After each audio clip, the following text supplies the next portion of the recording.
to start to talk about Canada, I'm first going to go back and talk a bit about the US, because the United States is really where social and emotional learning has taken off. And that is in part, or largely part, or mostly because of the establishment of an organization called CASEL, the Collaborative for Academic, Social, and Emotional Learning, that was created in 1994 in it's now in Chicago.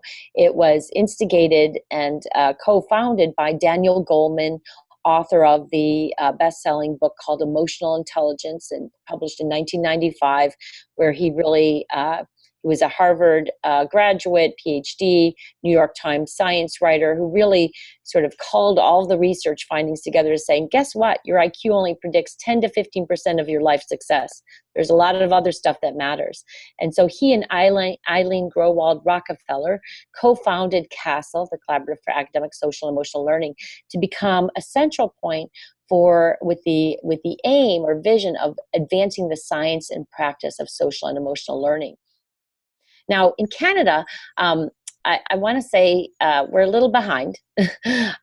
We don't have a CASEL here in Canada. We don't have it as an organization that is a central point for social and emotional learning.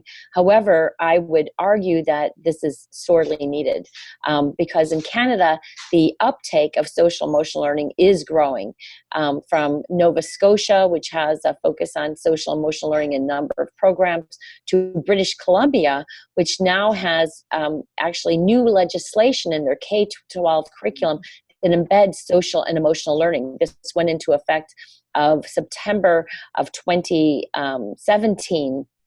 And now it's the first place in North America or in the world, I think Australia is another place, where the explicit and intentional focus on social and emotional learning is now embedded within a school system.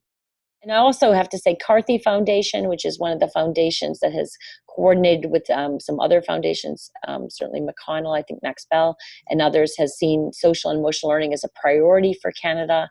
I'm seeing even in Ontario is making marked advances with a focus on social and emotional learning, with its focus on mental health and well-being in children.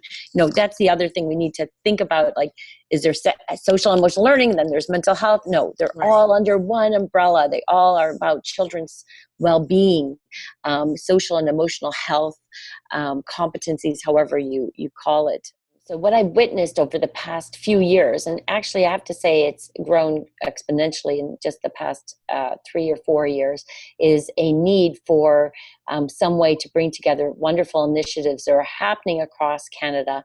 Right now, there is not one central point that brings together people from different provinces and different coalitions and school districts to focus specifically on social and emotional learning.